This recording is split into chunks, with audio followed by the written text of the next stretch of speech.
শুভ নববর্ষ 1432 সাল বাংলা। তো আমাদের ভৈরবে পহেলা বৈশাখ করা হয় ভৈরবে মেঘনা নদীর পার ভৈরব মেঘনা ব্রিজ যেটা বলা হয় ওইটার নিচে এবং উপরেকে কেন্দ্র করে ওইখানে এই পহেলা বৈশাখের স্টল দেওয়া হয়। তো এখানে দেখতে পাচ্ছেন একটা বাচ্চা গালের মধ্যে আর্ট করতেছে শুভ নববর্ষ। তারপরে দেখতে পাচ্ছেন একটা আপু তার গালে আর্ট করতেছে। তো এখানে আমাদের ভৈরবে যে মেঘনা নদীর পাড়ে যে জায়গাটা আছে এটার মধ্যে অনেক দূর জায়গা থাকাতে আমাদের দূর দূরান্ত থেকে যে স্টল দেওয়া হয় তারা আসছে এখানে দোকানদারি করার জন্য। তা আমাদের ভৈরবে বিভিন্ন এখান থেকে আসলে আমাদের ভৈরব থেকে ইউনিয়ন থেকে এবং আমাদের ভৈরব গ্রাম থেকে বাইরের গ্রাম থেকে আসছে যে কেনাকাটা করার জন্য এবং ভৈরবের মেলা দেখার জন্য। তো এখানে দেখতে পাচ্ছেন যে আসলে মেঘনা নদীর উপরে ভিউ এবং নিচের ভিউ সব কিছু মিলে অনেক কিছু জমজমাটভাবে জমে উঠছে। তো এখানে আমাদের মধ্যে অনেক অনেক মানুষ, তো সবাই সুন্দরভাবে যার যার কেনাকাটা করেন সুস্থভাবে কেনাকাটা করেন। তো দেখতে পাচ্ছেন প্রচুর মানুষ, তো কেউ অশৃঙ্খল করবেন না, যার কেনাকাটা যে করবেন নিজ দায়িত্ব করবেন। তো এখানে দেখতে পাচ্ছেন আসলে মেলার যে জিনিসগুলি থাকে শিল্প মাটির জিনিস থাকে, তারপরে আদার যে খয়মুড়ি থাকে, খেলনা থাকে, অন্য কিছু আরও অনেক কিছু আছে স্টলের মধ্যে।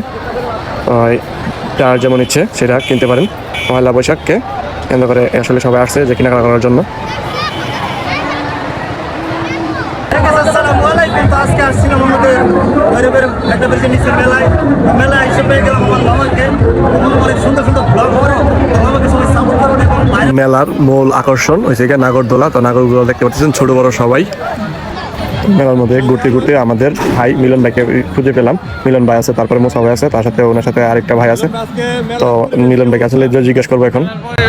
খুব সুন্দর সবাই আইতেছে। মেলার মধ্যে কি কি আছে? মেলার মধ্যে ঘোরা আছে, হোটেল আছে, ছবি আছে, সবাই আছে। মেলার করতে আইছে এটা ইব্রাহিমপুর। কাস্টমার কেমন? মোটামুটি আইছে। মেলার মধ্যে আইন শৃঙ্খলা বাহিনী আছে, তো অতএব কেউ অশৃঙ্খল করবে না। তারপরে এখানে দেখতে পাচ্ছেন আমাদের ছোট ভাই বাদার রূপকের ফ্রেন্ড সার্কেল নিয়ে আসছে মেলার উপভোগ। এখানে আছে পুতুল নাচ, বাঙালির ঐতিহ্য। পহেলা বৈশাখে যেটা পুতুল নাচ না হলে নাই।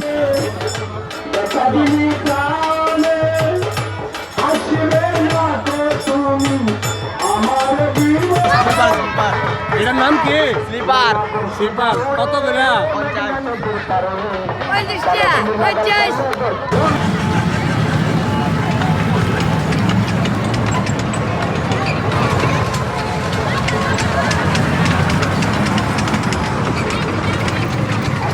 Donny mountain baby ten.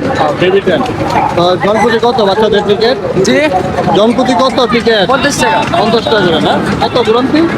10 round. আমরা 10 রাউন্ডে মনে করেন 15 রাউন্ড দেয়, 12 রাউন্ড দেয়। মানে যখন ভিড় থাকে 10 রাউন্ড দেয়, 12 রাউন্ড দেয়। আর ভিড় কম থাকলে 15 রাউন্ড দেয়, আর বেশি হয় দিই। আমি আর রঘুবতীন আজকে চলে আসলাম আমাদের মেঘনা নদীর। এখানে একটা বাসাতে দেখা হয়ে গেল আমাদের মার্কেটে লিলমিয়া ভাইয়ের দোকানে চাকরি করে। ব্রিজের নিচে যেমন মানুষ জমে উঠেছে, তার মধ্যে এখানে ব্রিজের উপরের মধ্যে মানুষ জমজমাট। তো সবাই ফ্রেন্ড সার্কেল নিয়ে আসছে। তো এখানে যে ছবি তুলতে ব্যস্ত। এখানে দেখতে পাচ্ছেন আমাদের একজন সিনিয়র ভাই আশাগঞ্জের নাজমুল ভাই।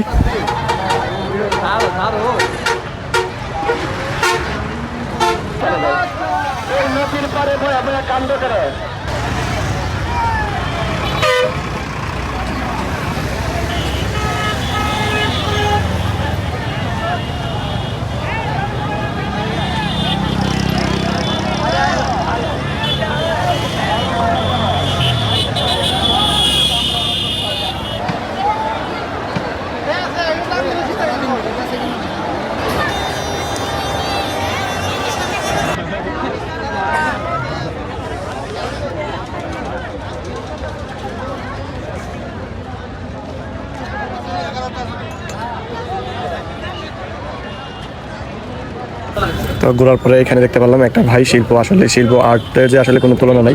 ভাইটা একটা ছোট একটা বোনের ছবি আর্ট করতেছে। ছবি দেখে তার ছবি আর্ট করতেছে, প্রিন্ট মানে যেটা প্রিন্টিং বলে। তো মাশাআল্লাহ ভাইকে অনেক সুন্দর প্রিন্ট করার, আরও যাতে সামনে আর সুন্দর সুন্দর প্রিন্ট করতে পারে। সবাই ভাইয়ের জন্য দোয়া করবেন যেমন সামনে আর যাতে সুন্দর সুন্দর প্রিন্ট সবার জন্য করতে পারে। তো সবাই আসবেন বাইরে এখান থেকে প্রিন্ট করবেন যারা আর্টে পছন্দ করেন। মেলার মধ্যে আসলে রাইডসের বাচ্চাদের জন্য কোনো শেষ নেই। এখানে দেখতে পাচ্ছেন রেল ট্রেন যেটা বলা হয়, তারপরে আরশবাইয়ের যে পোশাকদের সামনে সুইমিং বাচ্চাদের জন্য বোর্ড আছে, ছোটো ছোটো বোর্ড আছে। তো সবাই বাচ্চাদের যে নিয়ে আসবেন এখানে। আসলেই সবাই মেলার মধ্যে আসে এনজয় করার জন্য, কেউ ফ্রেন্ড সার্কেল নিয়ে আসে, কেউ বন্ধু বান্ধব নিয়ে আসে, বড়ো ভাই ছোটো ভাই ফ্যামিলি সবাই নিয়ে আসে। তো সবাই সুস্থ মতো বাড়িতে যাবেন, ভালো থাকবেন, সুস্থ থাকবেন। তো আজকের মতো এখানেই শেষ করব। তো এখানে আমাদের বইরা মেঘনা ব্রিজের নিচে আমাদের সেনাবাহিনী দেখতে পাচ্ছেন, আমাদের নিরাপত্তার জন্য আছে। তো কেউ অশৃঙ্খল করবেন না, আইনগতভাবে সবার জন্য ব্যবস্থা নেওয়া হবে।